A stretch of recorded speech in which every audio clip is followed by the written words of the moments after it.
And again, you know, I got two different notes here until, you know, to the Board of County Commissioners that heard it in the following meeting, and then I've got no date till January 15th. So what Yeah. did we decide on? We- I don't remember. We decided that we're gonna defer it to January January 15th 15th.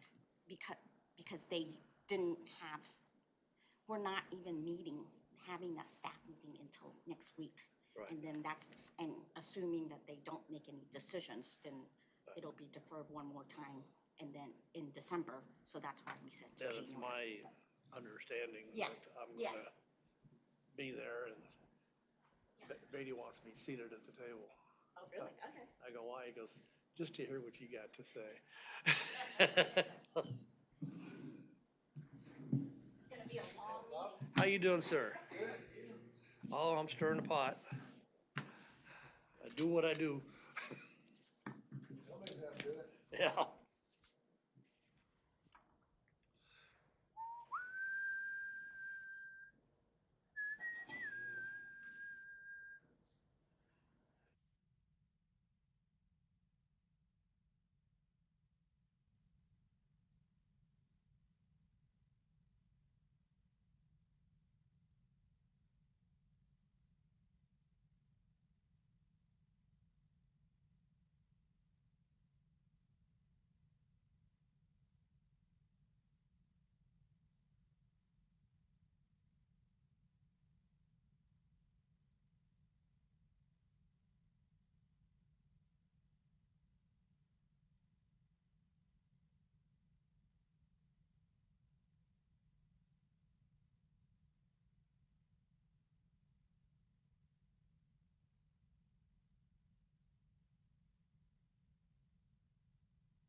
Recording in progress.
Morning, everyone, to Thursday, November 13th, Advanced Plans meeting. We'll get started at 10 a.m. The first thing we'll do is the roll call. Thank you, Mr. Chairman. I don't think this. That went to hot. Test, test. Okay. My mic works. Okay. Committee Member McKay. Here. Committee Member Nix. Committee Member Warren. Here. Committee Member Fry. Committee Member Miles. Present. Committee Member Johnson. Here. And Chair Aldrich. Here. Mr. Chairman, you have a quorum. Okay. Again, welcome everybody. And what we'll, next agenda item is the meeting summary approval for October the 9th. Have everybody had, can we have a motion to approve? Is there a second? All in favor signify by saying aye. Opposed, same sign. Motion passes. Item number 3, public notification for the Unified Zoning Code update. And Mr. Chairman, if I may, we last discussed this public notifications item at our Advanced Plans Committee meeting in September. We did present draft changes to the UZC to amend our zoning notification process to inform tenants of zoning changes in addition to property owners. That item was deferred to today, November 13th. After discussing this item with the chairman at an agenda review last week, it was determined that it would be best to defer this item to our January 2026 Advanced Plans Committee meeting. Staff will be providing an update on this item to the BOCC at their staff meeting on Tuesday, November 18th.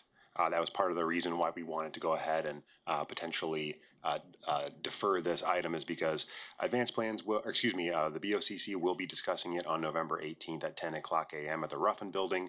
We thought it would be best to defer this item until January so that we can get some potential feedback from the BOCC prior to proceeding. So that said, we do have a presentation ready if anyone wants to hear it, but based on discussions at agenda review, we thought it might be best to defer this item until January. Okay. Now, again, is that January the 15th? Because the Board of County Commissioners will probably be looking here, and it's on the 18th of November, correct? Yes, they're looking at it on the 18th of November. That would give us the month of November and December to potentially discuss this item further with the BOCC. And then we would look to bring it back to the Advanced Plans Committee on January 15th. Okay. I'll make a motion that we defer public notification until the 15th of January. We have a second. All in favor signify by saying aye. Aye. We have 5-0, and it's passed. Question. Yes, sir. Any member of this group will be in the meetings with the city and the county people? Yes. I will be there. I don't know confirmation of anybody else, but I will be there. And I think everybody is welcome to attend.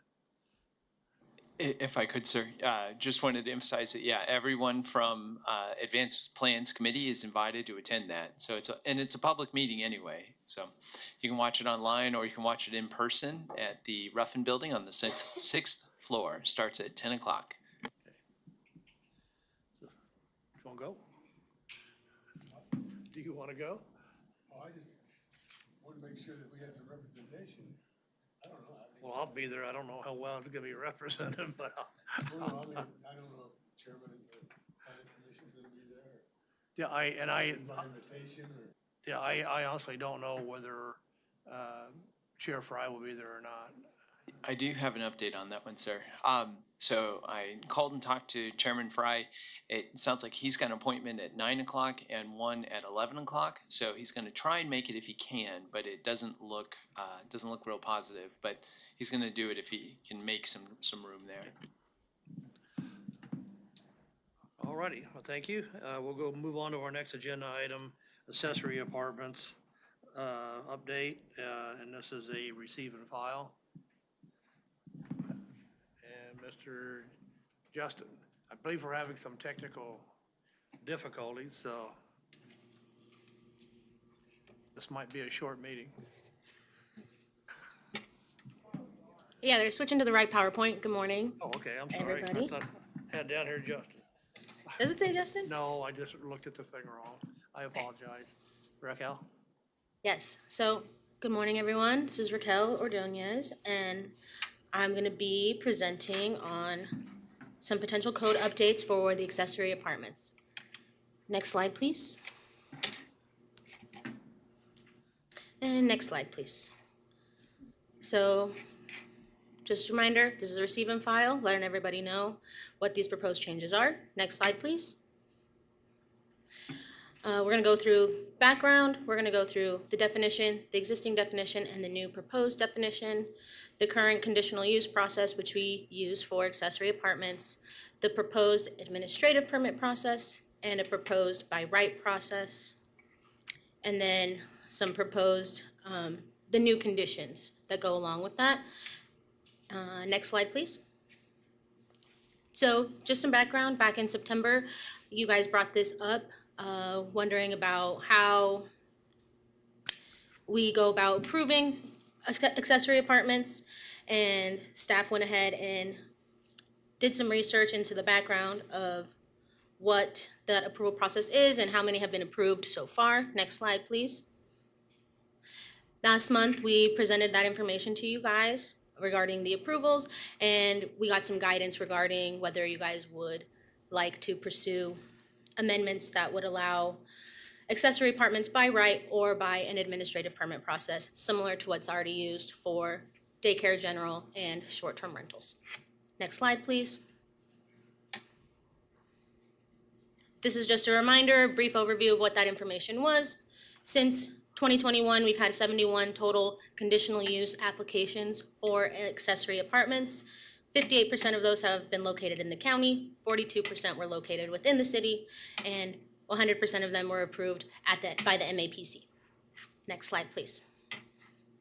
So, the existing definition of an accessory apartment is an accessory use dwelling unit that may be either wholly within, may be detached from a principal single-family dwelling unit. Next slide, please. And then proposing with these Unified Zoning Code amendments, we are going to propose to change the name from accessory apartment to accessory dwelling unit, or ADU, since that is a more commonly used term in the planning sphere. And we have received feedback from current plan staff that often members of the public will get confused when they see the term accessory apartment. They think that it's an apartment complex or multiple units. So since we're going ahead and doing some code updates, we're going to go ahead and update the term we use in the zoning code. The new proposed definition is pretty similar to the existing definition. I have them both here up on the screen, but it would be an accessory use dwelling unit that may be wholly within or may be detached from a principal single-family dwelling unit. We're adding a duplex as well, so you can have an ADU accessory to a single-family dwelling or a duplex, and then also referencing the historic term includes the term accessory apartment in the new definition. Next slide, please. So the existing conditional use process, so this process is required for any accessory apartment or ADU in the RR, which is rural residential, SF20, SF10, SF5, TF3, MH, and neighborhood office districts. So this is the process that we currently use, where there's public notice distributed, it gets presented to the DAB, to small city planning commission if within an area of one of the small cities, also gets presented to the MAPC, and final action is decided by the governing body. Next slide, please.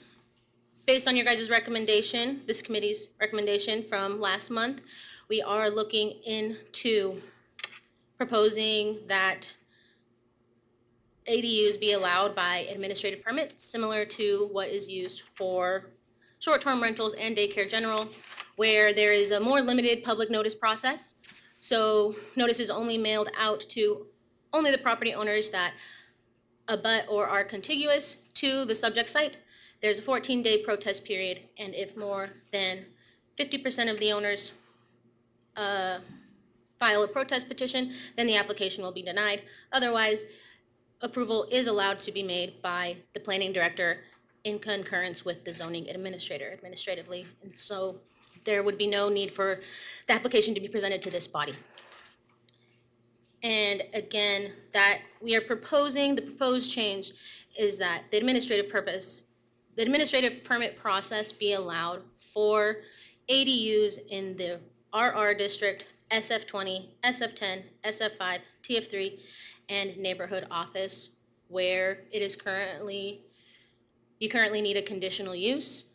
Conditional uses are also currently needed for ADUs in the MH district, manufactured housing.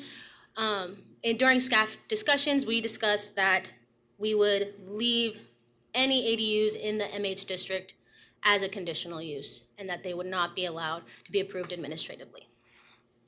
But all other districts that currently use a conditional use would be allowed to be approved through the administrative permit process. Next slide, please. We've also attached 2 copies of the proposed changes, which would allow ADUs by right in all of those districts. So RR, SF20, SF10, SF5, TF3, and neighborhood office. ADUs are currently allowed by right in various other districts, so they are currently allowed by right in MF18, MF29, B, GO, which is general office, neighborhood NR, LC, limited commercial, GC, general commercial, CBD, central business district, and AFB, Air Force Base. And these are listed in your staff report for your reference. Next slide, please. So in the existing conditional use process and the other districts which already allow ADUs by right, they are all subject to these existing supplementary use regulations. So a maximum of 1 apartment may be allowed on the same lot. The appearance must be compatible with the main dwelling unit and the character of the neighborhood. The accessory apartment shall remain accessory to and under the same ownership as the principal dwelling, and the water and sewer service shall not be provided as a separate service. They should be using the same service as the existing principal dwelling. So that is existing. Next slide, please. They are also subject to existing supplementary use regulations regarding site development. So those are the side setbacks and height restrictions. That is for all accessory structures in the MH district or more restrictive. And in our proposed code changes, we are actually writing in that these setback restrictions that apply to all accessory structures will apply to all ADUs regardless of their zoning district. So it doesn't matter if they are in a less restrictive zoning, they'll still be subject to these same setback regulations. Next slide, please. All right, this is where we will start addressing some concerns about that you guys have brought up previously in previous meetings regarding allowing accessory dwelling units by administrative permit. So, especially in the county where we're talking about the number of units and the large parcel sizes. So here we are allowing or restricting a maximum of 1 accessory dwelling unit may be allowed on the same lot as a single family dwelling unit or duplex, since the definition is also allowing ADUs to be accessory to a duplex. We wanted to reflect that here, and may be constructed within the main building, within an accessory building, or constructed as an accessory building. That's pretty similar to what was existing. In order to address the additional concerns about a conditional use being approved on a large lot and that lot being further subdivided and allowing multiple ADUs on those new lots, we added this condition, which says a maximum of 1 accessory dwelling unit shall be permitted per each administrative permit or conditional use and shall be developed in conformance to the approved site plan. So that limits each conditional use permit, no matter how big the parcel is. Each one will only permit 1 accessory dwelling unit, and that has to be the one indicated on the approved site plan. So that's whether it goes through a conditional use or an administrative permit in the future. If an applicant were to have a 20-acre lot in the county and they get an an administrative permit for an accessory dwelling unit, that administrative permit would only permit a singular accessory dwelling unit, and it would need to be the one that they submit on their site plan. Yes. Yeah, I do have a question pertaining to this. I mean, this is a lot of the part of the discussion that we were having is to make sure that we don't wind up with multiple accessory apartments on that. So that paragraph right there sort of controls that. Yep. And I know that we do have a case coming up later on today that it's also, the verbiage is in there for that purpose. But what still concerns me is that when we're looking at doing the zone change for that, it still encompasses the entire acreage of the property, and not limiting it down to just that area. You know, and I still think that it could be a possible concern. If you're only gonna use, and again, I'll use the example of 3 acres from where the original dwelling is and the accessory apartment, why do you need to encompass the entire acreage where there's 30 acres or 70 acres or whatever on the conditional use? Yeah. Sure. So Scott Wadle, and to that point, I think it is in the purview of the MAPC. If you all decide that you want to only improve the conditional use for a select portion of the property, you can certainly do that. This language has been crafted to place controls in 2 ways. Number one, it limits the number of them to 1, which you pointed out. And then the second one is that the site plan is going to be governing that as Right. well. So the site plan will identify where that accessory dwelling unit should be located. But you do have that third option, would be to approve the conditional use just for a select site, portion of the site. And we do that, see that sometimes, or admin permit, sorry. And we do see that sometimes with wireless communication towers. But you have setbacks and things like that that's gotta be taken into consideration. And then, you know, another dumb question that I have is that what's to prevent the site plan from covering the entire acreage? What will keep, yes, excellent question. So what would keep the site plan from encompassing the entire property and showing the entire property as a possible place to be built for the ADU? And simply, it's the planning department review. They need to submit the site plan to us, and we need to approve it before it's actually can go forward. And we actually have an enforcement case that's come up recently, within the last 3 months, I want to say, to MABCD. It's out in the county, and someone built an accessory apartment in a location that was different from what the approved site plan was. And so we're going through the process of that enforcement. The site plan should come into play before any permits are issued, because there should be an opportunity to review that and make sure that everything's in the right place. In this instance, for whatever reason, it is not. So we're going through that process right now. Okay. Okay, go ahead, Raquel. All right. Interrupt you there. No, it's okay. Next slide, please.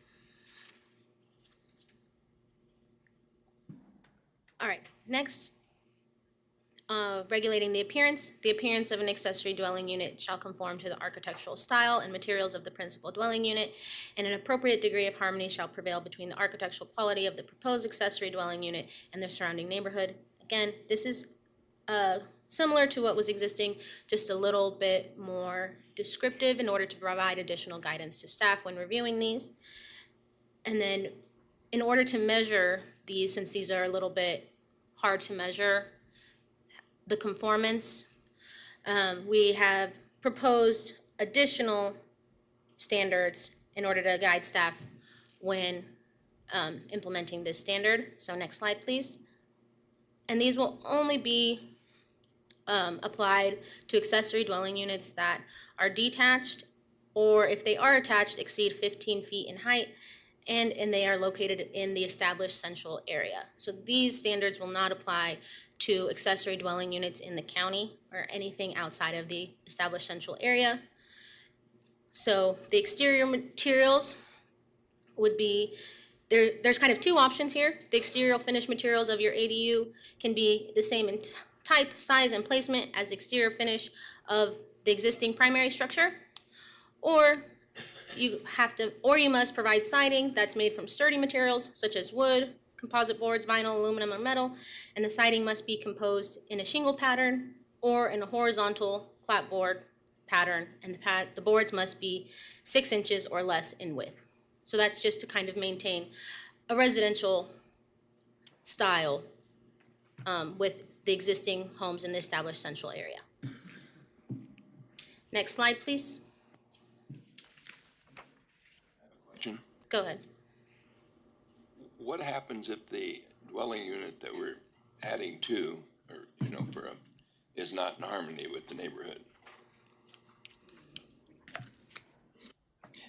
If I could, sir, there's a couple of points on that slide. Can we Can go we go back back? one slide? And Raquel, when the language is in there about, actually, if we can go Back one more. one more slide. So the language in here shall conform to the architectural style and materials of the principal dwelling unit, and an appropriate degree of harmony shall prevail between the architectural quality of the proposed accessory dwelling unit and the surrounding neighborhood. Some of that language, does that come from the Places for People plan, if It I does. remember correctly? Okay. does. So what I would like to point out is that staff kind of wrestled with this one because these are kind of ambiguous. Harmony, and I think to the point that maybe you were getting at with your question, the terminology harmony, quality, and of the dwelling unit and the surrounding neighborhood, all of that is kind of vague and difficult to measure. And so I think part of the discussion that we can have today is, would you be comfortable, this is built off of the Places for People plan. This is why, one of the reasons why we're doing this. And so we reflected that language in there. But my question for you all is, would you be comfortable if we remove some of this language to take out some of the ambiguous terms? I would.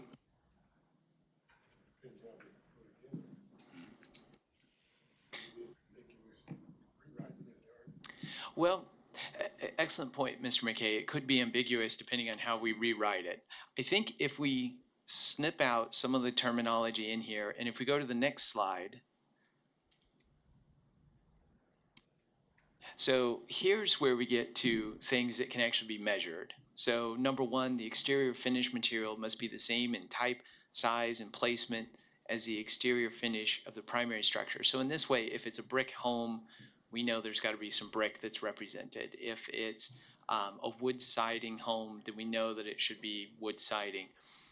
Number two is that if you don't want to follow that one, you don't, let's say you have a brick house and you don't want to go through the expense of having brick as the accessory dwelling unit finish, then you would have the option of using siding so long as it's made from sturdy materials, and it allows quite a variety. So vinyl, aluminum, metal, so the material has got quite a bit of variation in it, but the design of it is limited to shingle pattern, horizontal clapboard, or shiplap pattern. So you've got those three options. You can variety of materials, but three options. If you want to do something different than those, then you can still go through the conditional use permit process. Is that correct? That's correct.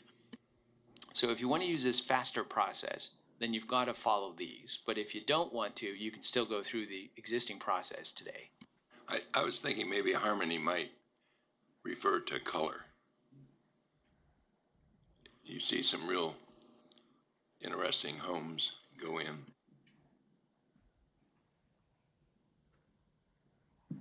Okay. You done? Any more questions? Any more questions? You know me, I'm in this whole process, tell me how this will differ. When we did the old part of town remodel, stuff like that, we had 2 or 3 meetings on it and stuff to that effect.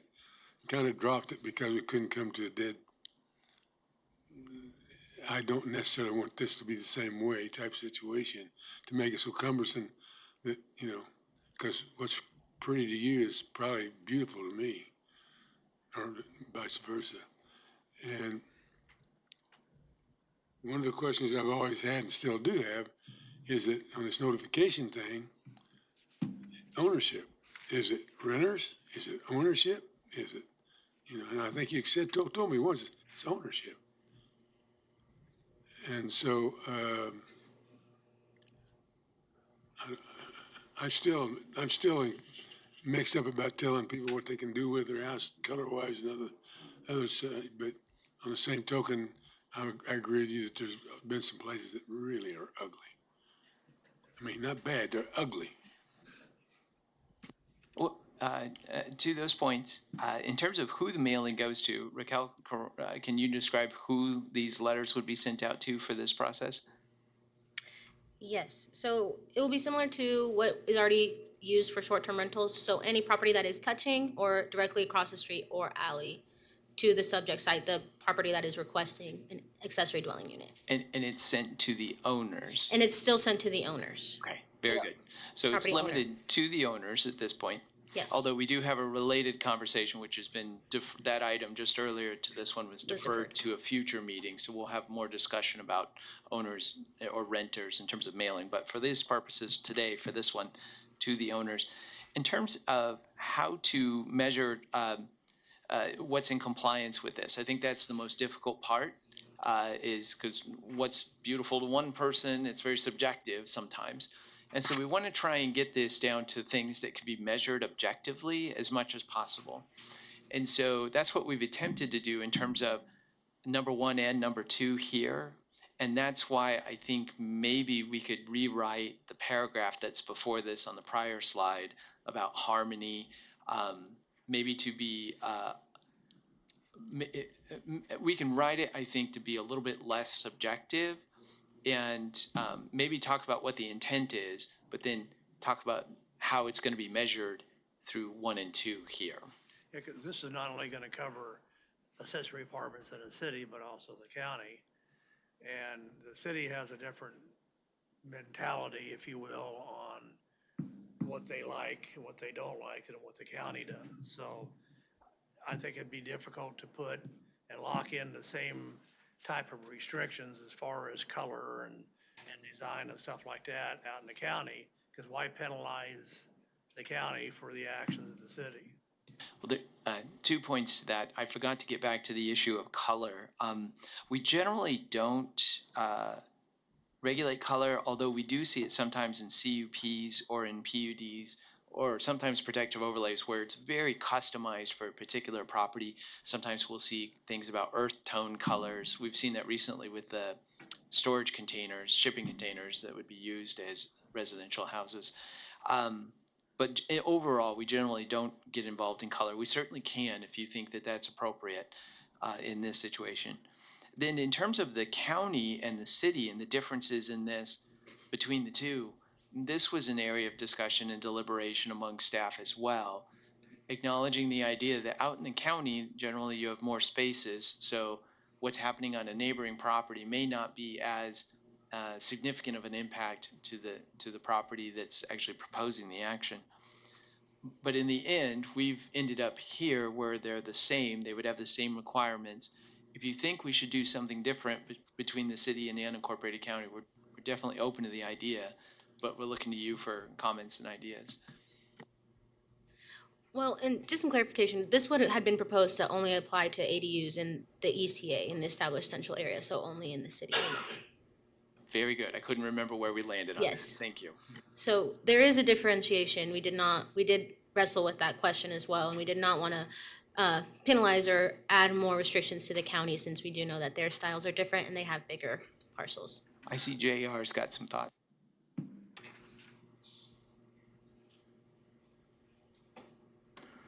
So I thought we were talking about the first paragraph on number 2. What's on the screen, absolutely correct, that it only applies to the ECA. But the first paragraph on number 2 would apply to every city and county. And I'd also point out, Chairman Aldridge, currently, the language in the code is the appearance of an accessory apartment shall be compatible with the main dwelling unit and with the character of the neighborhood.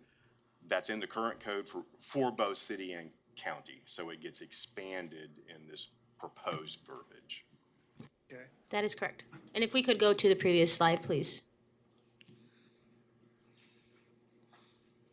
So this portion is applicable to both city and county. But as we were talking, this is a little bit vague and ambiguous. And it is an expansion on what the existing code says.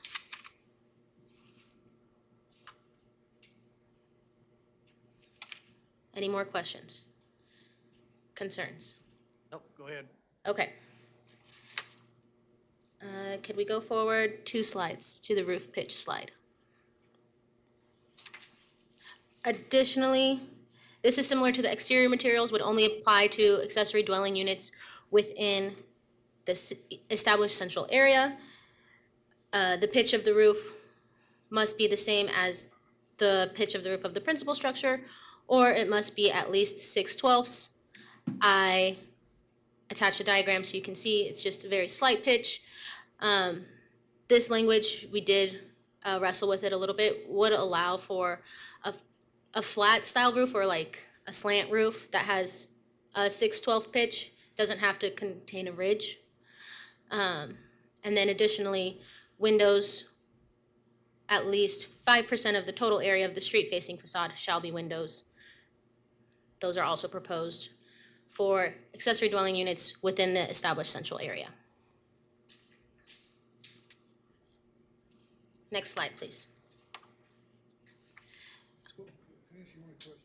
Oh, How's that last statement going to interfere with the restrictive covenants that's been written by the developer So or the whichever. homeowners association? Sure. So if there's restrictive covenants by an HOA, whichever one is more restrictive would apply. So if they ban accessory dwelling units or accessory apartments, then that would still be in place. This would not override anything that the HOA has in place.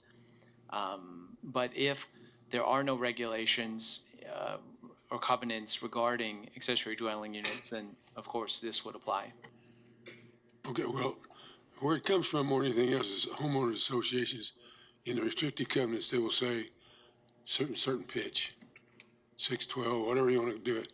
Well, and then you get, after somebody comes in and builds one property that maybe not be exactly what they think 6/12 is, starts everybody looking at everybody else's. And these homeowners association situations are getting, in the way sometime of the restrictive covenant. So this one says, it would say the pitch of the roof must be at least 6/12. So if it's at least that, then it's in compliance with the city standard. If the HOA requires something that is not that kind of pitch, then they would have to go through the conditional use process. They would not have this option available. yes, and could we go to the previous slide, please? So what's the county standard on the pitch? There would be no county standard in these proposed regulations for regulating the pitch. It doesn't get that specific. And then also here, the pitch of the roof it's either the same as the principal structure, so in those situations where there is an HOA with more restrictive language, the city also allows whatever is existing can also be applied to the accessory dwelling unit. Well, you guys don't have a problem with administrating this, because you're the ones going to catch the blunt of it. And that's where I'm getting from is, No, absolutely right. That's another balancing factor that we have, which is what can we review and review quickly and do a quality review on?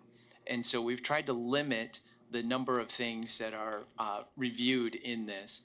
In terms of the roof pitch, I would expect that they should be able to, when they bring in their designs, to be able to identify what that roof pitch is as part of their application process.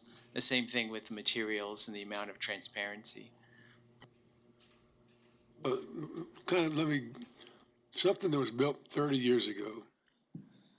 They had just starting homeowners associations then. And in the restricted covenants, they had, well, you gotta have this type of roof and you gotta have this type of siding and all this and everything else. Well, now, a lot of them were wood roofs. Insurance companies won't touch them now. They won't even touch them. And these associations are going through and changing the rules and regulations because somebody doesn't know what they're doing.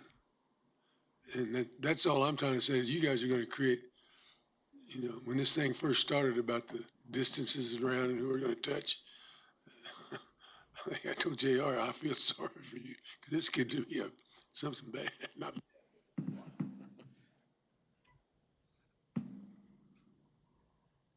That's all I'm concerned about. I think also it can highlight the difference that point can also highlight the difference between by right, because we do have another option that we'd like to go over with you as well, which is the by right option. This option provides a faster process for people to use, but there are requirements in order for them to be able to, for their project to be able to qualify for that. And these are the requirements that we're going through now. The other option is just to allow it by right and not even, but even then, we would still have some things that we would measure to make sure that they're in compliance with. In the current draft, we do have that both in the by right option and the administrative permit option, the supplementary use regulations would be the same. So even if it was allowed by right, still subject to these same regulations. But we do have the option where we can change that. This is the first draft. We are looking for your feedback. Okay. Next slide, please. Ownership. So this is also very similar to existing. The accessory dwelling unit shall remain accessory to and under the same ownership as the principal single-family dwelling unit or duplex, adding in duplex there. And the ownership shall not be divided or sold as a condominium. Since in the definition for an accessory dwelling unit, we added that it could be accessory to a duplex. We added additional language here where it says, when requesting an accessory dwelling unit on a lot containing a duplex, both sides of the duplex shall be on the same zoning lot and under the same ownership. So if you would like to have an accessory dwelling unit with a duplex, the ownership has to be the same. The two sides cannot be under separate ownership. Next slide, please. Utility service, this regulation remains unchanged. It is what it was previously, that water and sewer service provided to the accessory dwelling unit shall not be separate from what is providing water and sewer to the main dwelling. And then additionally, I added number 5, that the accessory dwelling units shall be subject to the accessory use development standards in section 3D.7E. We talked about those earlier, the setback requirements that are required for all accessory structures. Those will be applied to all accessory dwelling units regardless of what zoning district they are in.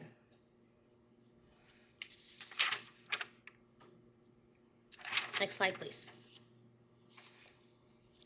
6, size. The maximum square footage for an accessory dwelling unit shall be limited to 1,000 square feet when located within the established central area. Here we also wrestled with county having larger lots and more space to do a larger accessory dwelling unit. So limiting that size to 1,000 square feet or less when located within the established central area of the city. And then also changing the parking requirement. Originally, existing parking requirement is 1 space per accessory dwelling unit. And we are proposing to remove adding any off-street parking for an accessory dwelling unit. Next slide, please. Again, we are here. This is the proposed process, presenting to the Advanced Plans Committee. I see that we'll probably be back eventually, because next week, this item will also be discussed with the Board of County Commissioners at their staff meeting on Tuesday, November 18th. And then next slide, please. Recommended action, receive and file. And I will stand for any additional questions or discussion. Are there any additional questions, concerns? Commissioner Warren? Not so much a question of concern, but just make sure in my mind it's right. This is basically being written so that we can fast track through administrative approval.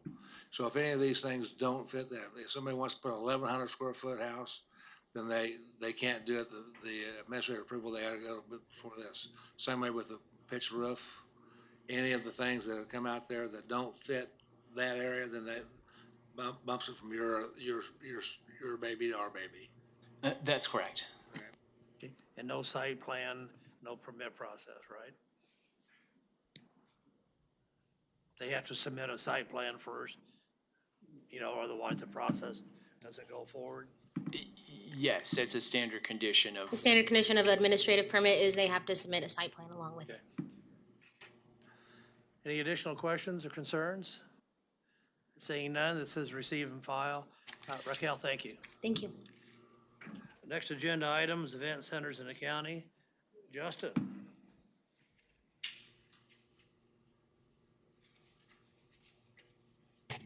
Good morning, Mr. Chairman and committee members. Justin Constantino with the Planning Department, here to give you a brief update on the event centers in the county item.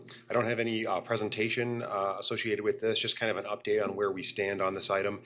You may recall back in June of this year, staff presented proposed changes to the Unified Zoning Code regarding event centers in the county. In preparation for recommendation to the full MAPC. The item was deferred to October 2025, so we discussed this just last month with a recommendation from October to kind of wait and see how this plays out at the BOCC level. Much like the previous two items, this item will go to the Board of County Commissioners for further discussion at their staff meeting on November 18th at 10 o'clock a.m. at the Ruffin Building. Back when we did present this initially, we were proposing changes to the Unified Zoning Code for event centers. We've all looked at those draft recommendations.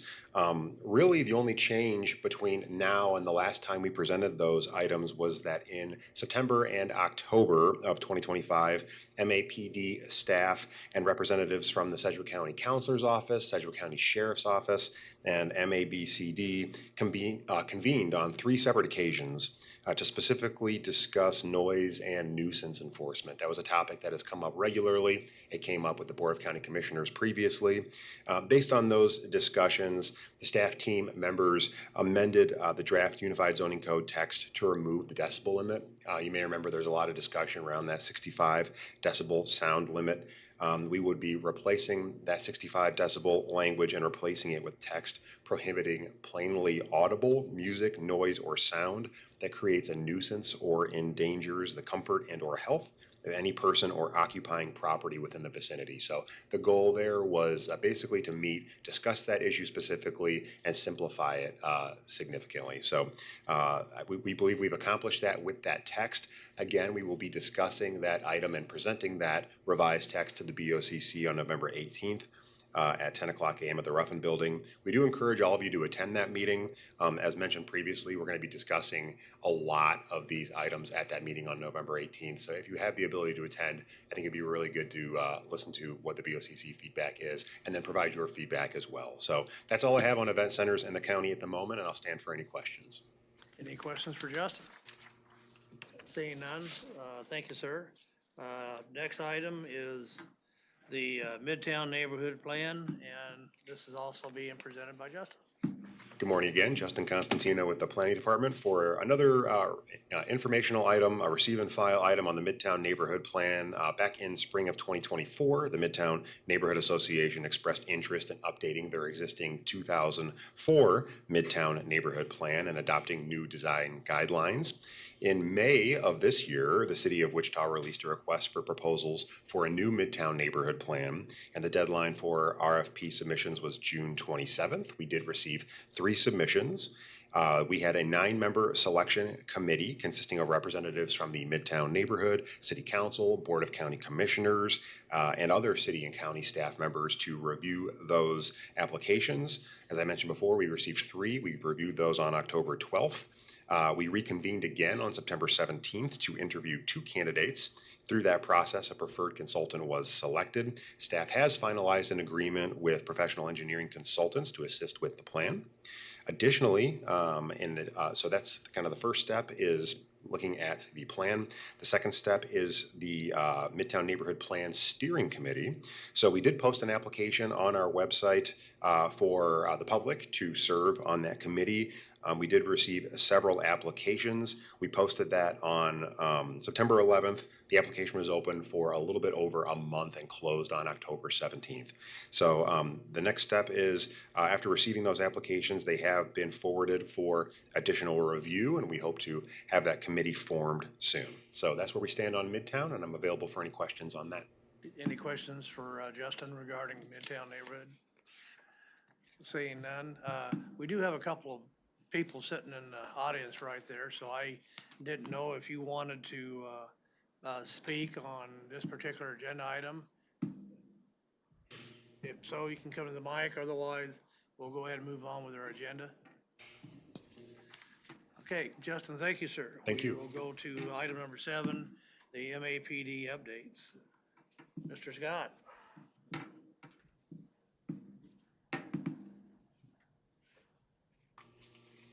All right, well, we'll do this one based off the handout that's distributed as part of your packet as usual. So if we go to page 2, what you can see is that we've been pretty busy. We actually have another case closing that wasn't incorporated into this just based on timing, but I do want to let you know that that trend of being busy with a lot of cases is going to continue through at least the mid part of December. So according to this report, we're at 240 cases this year.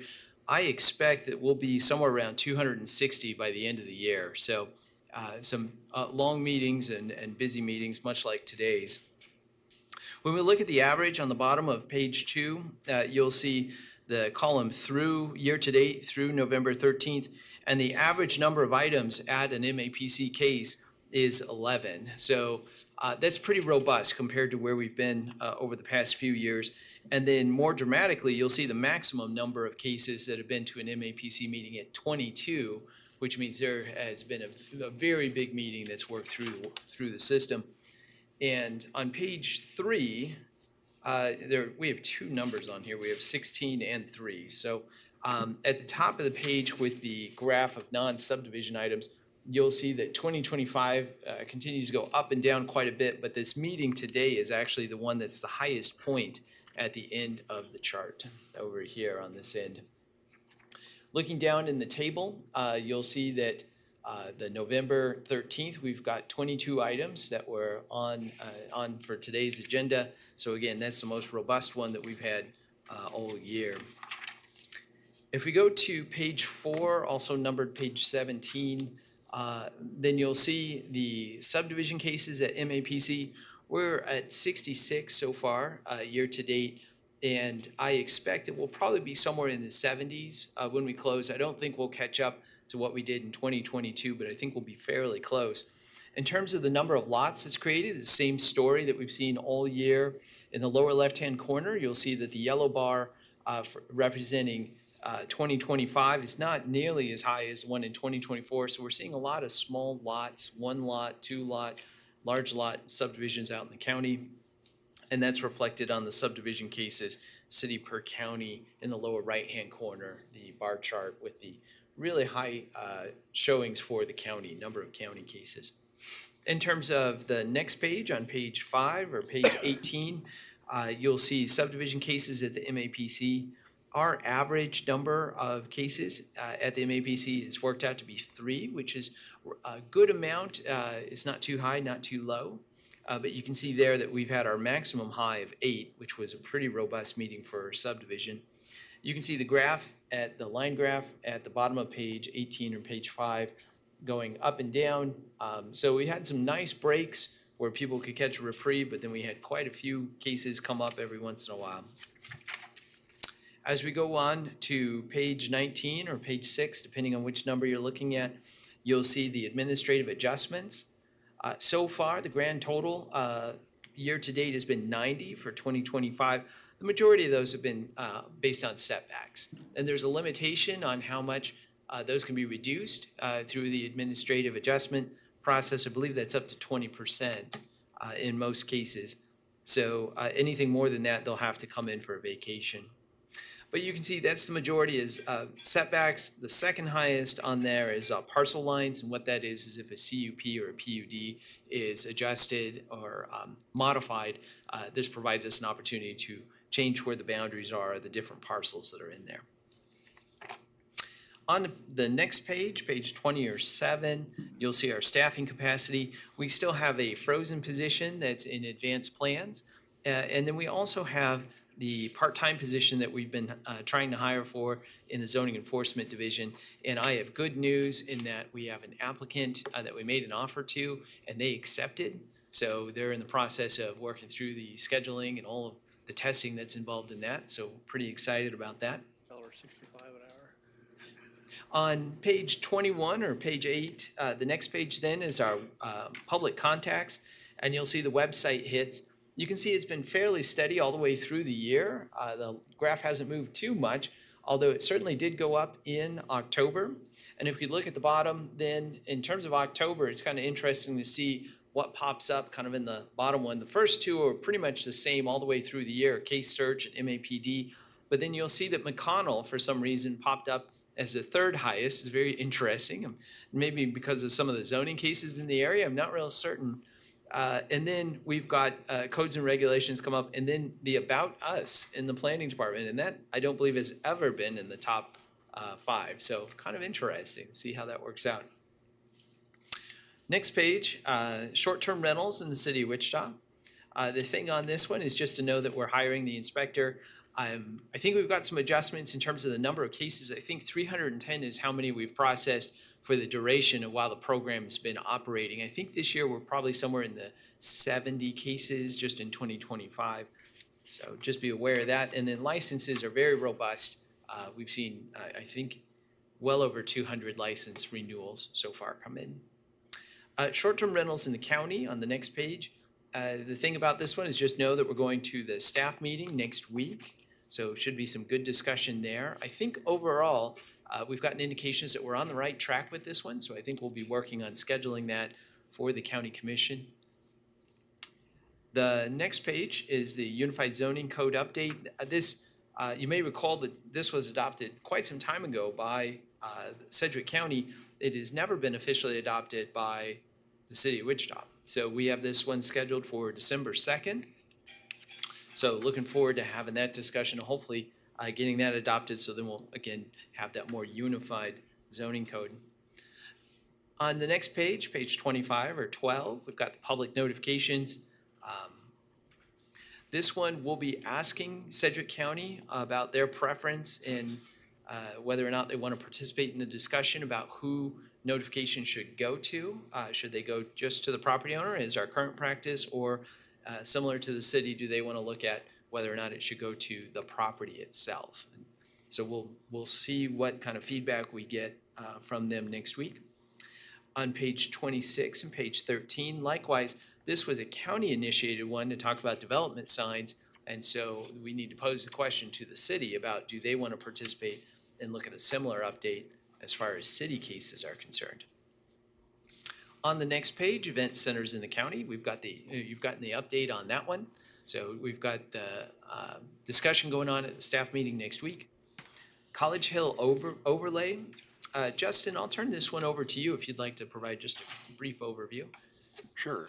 Full steam ahead on the College Hill overlay. You may recall that there are 2 components to this. The first was the College Hill Neighborhood Plan. This was approved earlier this year. The second component is the overlay portion of the plan. So the same steering committee has gotten together twice now, once last Wednesday, November 5th, and then again yesterday, Wednesday, November 12th. The first meeting focused on residential design guidelines. The second meeting focused on commercial design guidelines. So a lot of really good discussion came out of both of those meetings. The next step would probably be a public online survey. If you are at all interested in that, those slides from those November 5th and November 12th discussions will be posted or have been posted on wichita.gov/College Hill. So for folks that are interested about that neighborhood, please visit that webpage, and there will be more information coming out soon about that process. Thank you. And I do want to point out that if you've got any specific questions about the public side of this, we are fortunate to have a member of the steering committee from that. Mr. Jack Patton is here with us, so maybe after the meeting if you've got any questions about how that's going. Then the next items on the sheet, next page we've got parking and zoning, and then the page after that we've got the comprehensive plan.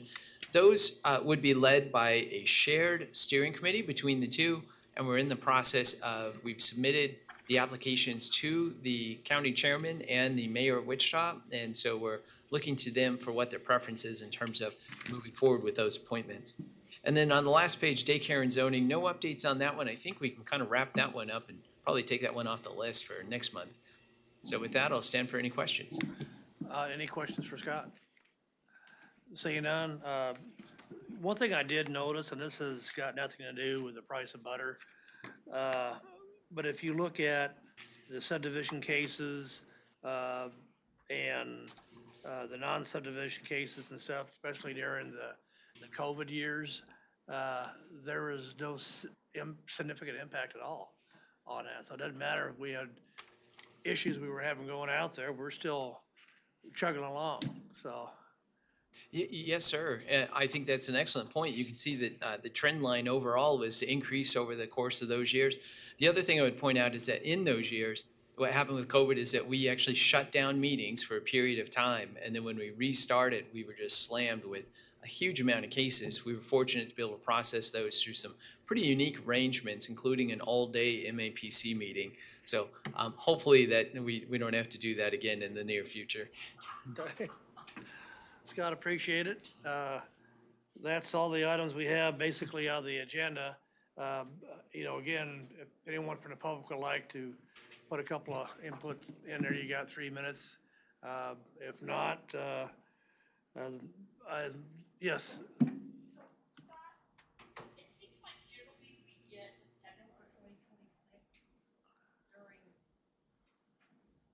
Scott, it seems like generally we have the schedule for 2026 during this time. I'm starting to fill out my calendar for next year, and I wondered when we might be getting those. Yeah, excellent point. I don't know if you've been talking to anyone up front, but they are actually working on that. So I think you're both on the same timeline. So that's really good.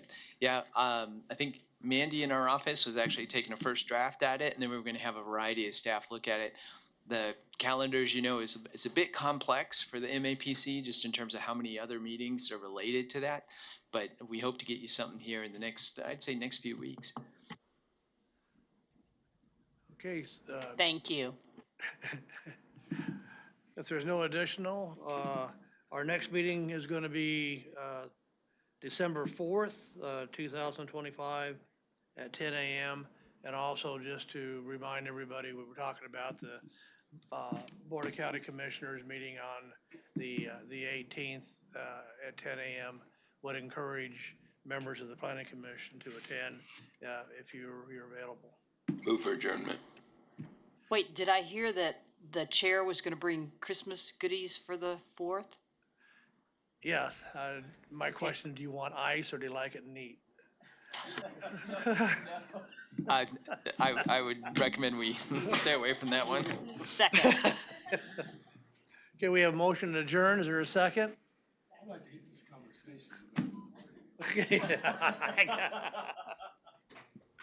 We have a motion and a second. We are adjourned. Thank you.